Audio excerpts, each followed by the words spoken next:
Welcome to exam time. आज है 22 अप्रैल 2020 और दिन है बुधवार। 22 अप्रैल 2020 से करंट अफेयर्स के जितने भी महत्वपूर्ण क्वेश्चन बनेंगे वो सभी आज हम लोग इस वीडियो में डिस्कस करेंगे और उनका अभ्यास करेंगे। तो चलिए शुरू करते हैं आज का हमारा पहला वीडियो। इससे पहले अगर अभी तक हमारे चैनल को आपने सब्सक्राइब नहीं किया है तो अभी सब्सक्राइब कर लें, क्योंकि यहाँ पर डेली 4 बजे सुबह एक वीडियो पोस्ट कर दी जाती है और इसमें महत्वपूर्ण प्रश्नों का ही संग्रह होता है। तो चलिए शुरू करते हैं आज का हमारा पहला वीडियो। तो आज का हमारा पहला क्वेश्चन है, हाल ही में जैव प्रौद्योगिकी विभाग यानी कि डीबीटी ने कितने कंपनियों को चुना है जिन्हें कोविड-19 का टीका विकसित करने के लिए धन मुहैया किया जाएगा। तो कुल 3 कंपनियों को चुना है और इन तीनों कंपनियों का नाम आपको याद रखना है। पहला है Cadila healthcare limited, Cadila healthcare limited. दूसरा है Bharat biotech international limited, Bharat biotech international limited. उसके बाद तीसरा है serum institute of India private limited, serum institute of India private limited. तो ये थे 3 कंपनियां जिन्हें अभी अभी चुना गया है कोविड-19 का टीका विकसित करने के लिए और इन्हें धन भी मुहैया कराया गया है। इसके बाद आते हैं हम लोग नेक्स्ट क्वेश्चन पे। अगला क्वेश्चन है, हाल ही में किस कंपनी ने दृष्टिहीन लोगों के लिए टॉक बैक कीबोर्ड विकसित किया है। तो अभी अभी गूगल के द्वारा टॉक बैक कीवर्ड विकसित किया गया है। अब यहाँ पे बात है टॉक बैक कीवर्ड की, तो यह ब्रेल कीवर्ड कहलाता है। क्या कहलाता है? ब्रेल कीवर्ड कहलाता है। गूगल ने ब्रेल डेवलपर्स के अलावा ब्लाइंड और लो विजन जैसी समस्याओं से ग्रसित लोगों के लिए, यानी वैसे लोग जिन्हें की ब्लाइंडनेस है और लो विजन की समस्या है, उनके लिए इस कीवर्ड को तैयार किया है। और ब्रेल कीवर्ड को 5.0 लॉलीपॉप वर्जन जो होता है, वर्जन के आधार पर चलाए जाने वाले डिवाइस के लिए तैयार किया गया। ये बात आपको याद रखना है। इसके बाद यहाँ पर बात आ गई गूगल की। तो गूगल के बारे में जितने भी इंपॉर्टेंट क्वेश्चन बनेंगे वो सभी हमको इसमें एक साथ लेते चलना है। जैसे गूगल के सीईओ कौन है? गूगल के सीईओ हैं सुंदर पिचाई। कौन है? सुंदर पिचाई। गूगल के संस्थापक कौन है? लैरी पेज और सर्गिल बिन। कौन है? लैरी पेज और सर्गिल बिन। इसके बाद गूगल की स्थापना कब हुई है? गूगल की स्थापना हुई है 4 सितंबर 1998 को। कब हुई है? 4 सितंबर 1998 को। इसके बाद आपको याद रखना है कि ब्रेल लिपि का आविष्कार किसने, इसकी खोज किसने की थी? तो लुई ब्रेल ने ब्रेल लिपि की खोज की थी। तो इतने यहाँ से क्वेश्चन इंपॉर्टेंट बन सकते थे। इसके बाद आते हैं हम लोग नेक्स्ट क्वेश्चन पे। अगला क्वेश्चन है, हाल ही में सिविल सेवा दिवस किस दिन मनाया गया है? तो अभी 21 अप्रैल को सिविल सेवा दिवस मनाया गया है और इस अवसर पर प्रशासनिक सुधार तथा जन शिकायत विभाग द्वारा एक कार्यक्रम का आयोजन किया जाता है और इस बार भी किया गया। इसके बाद अब इस दिन क्या होता है कि अखिल भारतीय सेवा के अधिकारियों को उनकी सेवा के लिए पुरस्कृत किया जाता है। ये बात आपको याद रखनी है। अखिल भारतीय सेवा के लिए जितने भी अधिकारी हैं उन्होंने जो सेवा की है उनके आधार पर उन्हें पुरस्कृत किया जाता है। इसका मुख्य उद्देश्य होता है भारतीय प्रशासनिक सेवा के सदस्यों द्वारा अपने आप को नागरिकों के लिए एक बार पुनः समर्पित करना, यानी कि प्रशासनिक सेवा के सदस्यों जितने भी सदस्य होते हैं अपने आप को नागरिक की सेवा के लिए एक बार समर्पित करना, यानी कि उनके लिए फिर से एक बार कस्में लेना कि हम जो है उनकी सेवा में हमेशा समर्पित रहेंगे। तो ये इनका मुख्य उद्देश्य होता है ये दिवस मनाने का। कौन सा दिवस? 21 अप्रैल, जिसे हम लोग कहते हैं सिविल सर्विस डे या तो फिर सिविल सेवा दिवस। तो इतने क्वेश्चन यहाँ से बनते थे। आते हैं फिर नेक्स्ट क्वेश्चन पे। अगला क्वेश्चन है, हाल ही में गोदावरी नदी घाटी में निवास करने वाले आदिवासी आबादी के बीच कोविड-19 परीक्षण करने के लिए किस राज्य सरकार को निर्देश देने के लिए सर्वोच्च न्यायालय में एक याचिका दायर की गई है? तो अभी जो गोदावरी नदी घाटी क्षेत्र में निवास करने वाले आदिवासी लोग हैं उनका परीक्षण करने के लिए अभी आपको बताना है कि किस राज्य सरकार को निर्देश दिए गए हैं और इस निर्देश से संबंधित याचिका अभी सर्वोच्च न्यायालय में दायर की गई है। तो इसका सही जवाब है आंध्र प्रदेश। यानी आंध्र प्रदेश की आबादी जो है उन्हें गोदावरी नदी घाटी क्षेत्र में जितने भी निवास करने वाले आदिवासी हैं उनके लिए जो है अभी याचिका दी गई है। और याचिका में क्या कहा गया है ये आपको याद रखना है। याचिका में यह कहा गया है कि गोदावरी नदी घाटी क्षेत्र में जो भी आदिवासी निवास करते हैं उनका कोविड-19 परीक्षण किया जाए। गोदावरी नदी घाटी क्षेत्र आंध्र प्रदेश, तमिलनाडु उड़ीसा और छत्तीसगढ़ तक विस्तरित है। ये आपको याद रखना है, जीके की दृष्टि से काफ़ी महत्वपूर्ण है। गोदावरी नदी घाटी क्षेत्र कहाँ तक विस्तृत है? आंध्र प्रदेश, तेलंगाना, ओडिशा और छत्तीसगढ़ तक विस्तृत है। गोदावरी नदी सबसे बड़ी प्रायद्वीपीय नदी है, ये भी आपको याद रखना है। कौन सी नदी? गोदावरी नदी सबसे बड़ी प्रायद्वीपीय नदी है। इसके बाद अब यहाँ पे बात है कि यह महाराष्ट्र के नासिक जिले में कहाँ से निकलती है? पश्चिमी घाटों की ढाल से निकलती है। कहाँ निकलती है? पश्चिमी घाटों की ढाल से निकलती है। और इसकी लंबाई अगर लगभग में बात की जाए तो लगभग 1500 किलोमीटर इसकी लंबाई है। किसकी? गोदावरी नदी की। तो इतने क्वेश्चन यहाँ से बन सकते थे। इसके बाद आते हैं हम लोग नेक्स्ट क्वेश्चन पे। अगला क्वेश्चन है, हाल ही में किस देश ने भारत द्वारा प्रत्यक्ष विदेशी निवेश नीति में किए गए बदलाव को WTO के सिद्धांतों का उल्लंघन करार दिया है? तो अभी अभी आपको याद रखना है कि चीन ने भारत के द्वारा जो प्रत्यक्ष विदेशी निवेश नीति में बदलाव किए गए हैं हाल ही में, उन्हें चीन को ऐसा लगता है कि भारत ने क्या किया? WTO के नियमों का उल्लंघन किया है। इसे ठीक से समझने के लिए आप इस वीडियो को देखते रहें। अब यहाँ पे बात आई कि सबसे पहली बात कि अभी भारत ने प्रत्यक्ष विदेशी निवेश नियमों को नया रूप दिया है। तो इसकी जो है चीन ने आलोचना की है। आलोचना के बाद और क्या क्या बात हुई, ये सभी बातें मैं बता रहा हूँ। चीन ने कहा है कि यह विश्व व्यापार संगठन यानी कि WTO वर्ल्ड ट्रेड ऑर्गेनाइजेशन के सिद्धांतों के विरुद्ध है। अब यहाँ जानना आपको यह आवश्यक है कि कोरोना महामारी के दौरान चीनी निवेश और भारतीय कंपनियों के टेक ओवर, चीनी जो निवेश कर रहे हैं और भारतीय कंपनी का जो टेक ओवर है, इन्हें रोकने के लिए अभी अभी भारत सरकार ने FDI का जो रूल है उस रूल में बदलाव किया है। और इसी रूल के बदलाव का अभी कौन विरोध कर रहा है? चीन विरोध कर रहा है। ये आपको याद रखना है। और ये जो नियम है, नया नियम आया है, ये नया नियम क्या है ये जानना सबसे ज़्यादा आपके लिए इम्पोर्टेंट है। ये नया नियम है, कोई भी विदेशी कंपनी, जो भी फॉरेनर कंपनी है, कोई भी विदेशी कंपनी किसी भारतीय कंपनी का, जो भी इंडियन कंपनी है, भारतीय कंपनी का अधिग्रहण विलय नहीं कर सकेगी। तो ये बहुत बड़ी खबर है। और भी करंट अफेयर्स की दृष्टि से इसे देखा जाए तो बहुत ही अच्छा क्वेश्चन है, इसे आप याद रखिएगा। उसके बाद अब यहाँ पे बात आ गई WTO की यानी वर्ल्ड ट्रेड ऑर्गेनाइजेशन की। तो WTO के बारे में जान लीजिए। WTO का फुल फॉर्म होता है world trade organization. World trade organization. इसकी स्थापना कब हुई है? इसकी स्थापना हुई है 1 जनवरी 1995 को। मुख्यालय है इसका जेनेवा में। जेनेवा कहाँ पड़ता है? स्विट्जरलैंड में, आपको याद रखना है। इसी क्वेश्चन में बात आई चीन की। हम लोग चीन के बारे में भी देख लेते हैं। तो चीन के बारे में जानते हैं। चीन की राजधानी सबसे पहले कहाँ है? चीन की राजधानी है बीजिंग। उसके बाद चीन के राष्ट्रपति कौन है? चीन के राष्ट्रपति हैं शी जिनपिंग। कौन है? Xi Jinping. और चीन की करेंसी क्या है? रॉनमिनबी। क्या है? रॉनमिनबी। यह है चीन की करेंसी।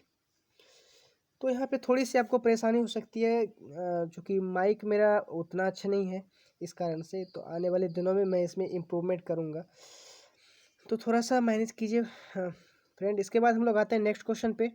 अगला क्वेश्चन है, सड़क परिवहन मंत्रालय ने अपनी वेबसाइट पर ढाबों एवं ट्रक की मरम्मतों की दुकान की सूची के लिए किस लिंक की शुरुआत की है? तो अभी अभी सड़क परिवहन मंत्रालय द्वारा एक डैशबोर्ड की शुरुआत की गई है। यहाँ पे आपको जानना है अभी सबसे पहले कि आप जान रहे हैं कि लॉकडाउन को 3 मई तक बढ़ा दिया गया है। इस कारण से अब हो क्या रहा है कि ढुलाई का जितना काम ढुलाई का काम करने वाले जो भी ट्रक ड्राइवर हैं और ट्रकों की मरम्मती के लिए जितने भी शॉपकीपर दुकानदार हैं तथा खाने के लिए जो भी ढाबे हैं, नहीं खुलने से जो है इन सबों को परेशानी का सामना करना पड़ रहा है। तो इसके लिए अब क्या किया है कि परिवहन मंत्रालय ने इसके समाधान हेतु एक डैशबोर्ड लिंक की शुरुआत की है। अब ये डैशबोर्ड लिंक क्या है इसे जानना है, क्योंकि बिना जाने आपको समझ में नहीं आएगा। तो डैशबोर्ड लिंक क्या है? तो डैशबोर्ड लिंक का उद्देश्य है ट्रक चालकों को लॉकडाउन के दौरान जो भी आवागमन करने के दौरान जो भी कठिनाइयाँ होती है उनमें सहायता प्रदान करना इस डैशबोर्ड का काम है। और ये कार्गो चालक और क्लीनर्स के लिए क्लीनर्स के लिए भी लागू होगा, यानी ट्रक चालकों, कार्गो चालकों और क्लीनर्स के लिए भी लागू होगा। तो अभी अभी डैशबोर्ड की शुरुआत की गई है, किसके द्वारा? सड़क परिवहन मंत्रालय के द्वारा। इसके बाद हम लोग आते हैं नेक्स्ट क्वेश्चन पे। अगला क्वेश्चन है, हाल ही में देश में ऐसा पहला ग्रीन राज्य कौन बना है जिसमें कोरोना वायरस के मामले नहीं है? तो अभी अभी गोवा एक ग्रीन राज्य बन गया है कोरोना की दृष्टि से, और इस यहाँ पर कोरोना वायरस के मामले नहीं हैं। शुरुआत में 7 मामले थे, लेकिन उन 7 मामलों में से 7 ठीक हो गए हैं और उन्हें डिस्चार्ज भी कर दिया गया है। यह बात आपको जानना है। अब ये घोषणा किसने की थी? तो ये घोषणा की थी गोवा के जो सीएम हैं प्रमोद सावंत के द्वारा ये घोषणा की गई थी। और अब यहाँ पे बात आ गई गोवा की, तो गोवा के बारे में जानते हैं पूरी बातें। तो गोवा के अभी वर्तमान में सीएम कौन है? गोवा के सीएम है प्रमोद सावंत। कौन है? प्रमोद सावंत। गोवा के गवर्नर कौन है? तो गोवा के गवर्नर हैं सत्यपाल मलिक। कौन है? सत्यपाल मलिक। उसके बाद गोवा की राजधानी कहाँ है? आपको याद रखना है, गोवा की राजधानी है पणजी। कहाँ है? पणजी। तो इसके बाद अब यहाँ पे बात हुई कि गोवा जो है वो महाराष्ट्र से सटा हुआ राज्य है।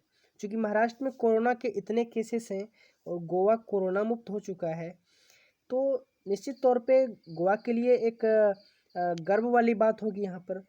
तो अब यहाँ पे हम लोग महाराष्ट्र को भी देख लेते हैं साथ ही साथ। महाराष्ट्र के सीएम कौन है? अभी महाराष्ट्र के सीएम हैं उद्धव ठाकरे। महाराष्ट्र के गवर्नर कौन है? भगत सिंह कोश्यारी। कौन है? भगत सिंह कोश्यारी। और महाराष्ट्र की कैपिटल कहाँ है? महाराष्ट्र की कैपिटल है मुंबई। कहाँ है? मुंबई। तो इसके बाद आते हैं फिर नेक्स्ट क्वेश्चन पे। हमारा अगला क्वेश्चन है, आरबीआई ने वित्त वर्ष 2020-21 की पहली छमाही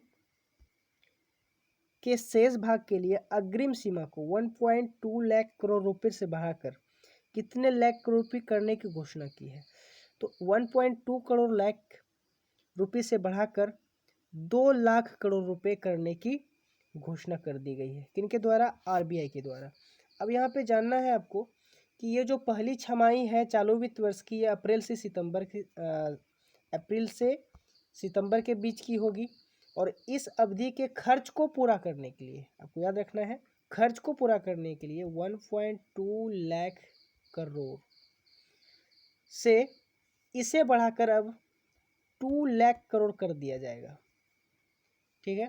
इसके बाद ऐसा क्यों किया गया है ये आपको याद रखना है। तो आरबीआई ने इससे पहले राज्यों के लिए भी उनकी खर्च जरूरतों को पूरा करने के लिए ऋण की सीमा को 30% से बढ़ाकर 60% तक कर दिया था। यानी कि ये जो वैश्विक महामारी है कोरोना वायरस, इनके द्वारा किसी भी राज्य को कोई परेशानी नहीं हो, सबके खर्चों का निर्वहन हो सके, इसलिए ये सारे कदम उठाए जा रहे हैं। तो इसमें क्या किया गया है कि 30% से बढ़ाकर 60% कर दिया गया है ऋण की सीमा को, जिससे कि सभी राज्य, जितने भी राज्य हैं, ये राज्य अपनी अपनी ज़रूरतों को क्या करेंगे? पूरा करेंगे। अब यहाँ पे बात आ गई है आरबीआई की। तो आरबीआई के बारे में जानते हैं। आरबीआई की स्थापना सबसे पहले कब हुई है? 1 अप्रैल 1935 को आरबीआई की स्थापना हुई। इसका मुख्यालय कहाँ है? इसका मुख्यालय है मुंबई में। और इसके अध्यक्ष कौन है? अध्यक्ष का नाम याद रखना है आपको, शक्तिकांत दास। शक्तिकांत दास। तो इतने क्वेश्चन यहाँ से बन सकते थे। फिर आते हैं नेक्स्ट क्वेश्चन पे हम लोग। अगला क्वेश्चन है, केंद्र सरकार ने स्थिति का आकलन करने और कोविड-19 की प्रभावी ढंग से रोकथाम के लिए कितने अंतरमंत्रालय टीमों का गठन किया है? तो अभी 6 अंतरमंत्रालय टीमों का गठन किया गया है। ये क्या करेगी कि स्थिति का आकलन करेगी और कोविड-19 की प्रभावी ढंग से रोकथाम के लिए कुछ विचार विमर्श करेगी। तो अभी अभी मध्य प्रदेश, महाराष्ट्र, राजस्थान और पश्चिम बंगाल को आवश्यक निर्देश जारी किए गए हैं। अब इस निर्देश में क्या कहा गया है? इस निर्देश में यह कहा गया है कि ये जितनी भी टीमें हैं, ये टीमें लॉकडाउन के दौरान जितनी भी आवश्यक वस्तुएं हैं, इसकी सप्लाई, सोशल डिस्टेंसिंग को पालन करना, स्वास्थ्य ढांचे की तैयारी करना, स्वास्थ्य कर्मियों की सुरक्षा करना और राहत शिविर में जितने भी मजदूर और गरीबों की जितने भी मजदूर और गरीब हैं उनकी स्थिति पर विचार करना। ये एक टीम बनाया गया है, अंतर मंत्रालय टीम। इनका इतना काम है, तो आपको याद रखना है कितने टीमों का गठन किया है, 6 टीमों का गठन किया गया है। तो इसके बाद आपको ये भी याद रखना है कि ये टीमें जो है सभी रिपोर्ट केंद्र सरकार को सौंपेगी। इसके बाद फिर आते हैं हम लोग नेक्स्ट क्वेश्चन पे। अगला क्वेश्चन है, हाल ही में राष्ट्रपति रामनाथ कोविंद का सचिव किसे नियुक्त किया गया है? तो अभी अभी कपिल देव त्रिपाठी को राष्ट्रपति रामनाथ कोविंद का सचिव नियुक्त किया गया है। अब थोड़ी सी बात जान लेते हैं कपिल देव त्रिपाठी के बारे में। कपिल देव त्रिपाठी एक IAS अधिकारी थे, अब सेवानिवृत्त हो चुके हैं, और इन्हें ही अभी रामनाथ कोविंद का, हमारे जो राष्ट्रपति हैं, उनका सचिव नियुक्त किया गया है। और ये 1980 यानी 1980 बैच के अधिकारी हैं जो सेवानिवृत्त हो चुके हैं, और इन्हें संविदा आधार पर राष्ट्रपति का सचिव नियुक्त किया गया है, संविदा के आधार पर। और इनका कार्यकाल राष्ट्रपति के कार्यकाल के इक्वल होगा, यानी कि समान होगा। तो इतनी बातें यहाँ से हम लोग जानते हैं। अब यहाँ पे एक और टर्म है IAS, इसको भी जान लेते हैं कि IAS क्या है। IAS का फुल फॉर्म होता है इंडियन एडमिनिस्ट्रेटिव सर्विस, यानी इंडियन एडमिनिस्ट्रेटिव सर्विस। इसकी स्थापना कब हुई है? 26 जनवरी 1950 को। और इसका मुख्यालय कहाँ है? इसका मुख्यालय है नई दिल्ली में। तो अभी अभी किसको बनाया गया? कपिल देव त्रिपाठी को रामनाथ कोविंद का सचिव बनाया गया है, जो कि एक IAS है। तो इतने क्वेश्चन यहाँ से बन सकते हैं। अब यहाँ पे आज का ये वीडियो समाप्त होता है। 10 क्वेश्चन पूरे हो चुके हैं, कभी 12 क्वेश्चन, कभी 10 क्वेश्चन, इस तरह से मैं लेके आता हूँ। और मेरी हमेशा कोशिश होती है कि आपको करंट अफेयर्स को समझाते हुए बताया जाए, ताकि वो आपके दिमाग में अधिक दिनों तक याद रह सके। तो फ्रेंड, आप हमारे कमेंट बॉक्स में लिखेंगे आपको ये वीडियो कैसा लगा। आप अपना सुझाव देंगे ताकि हमें उससे मदद मिल सके, मैं इसमें और कुछ इम्प्रूवमेंट कर सकूं। तो फ्रेंड, मिलते हैं फिर नेक्स्ट डे अगले नए वीडियो के साथ। तब तक के लिए जय हिंद, जय भारत।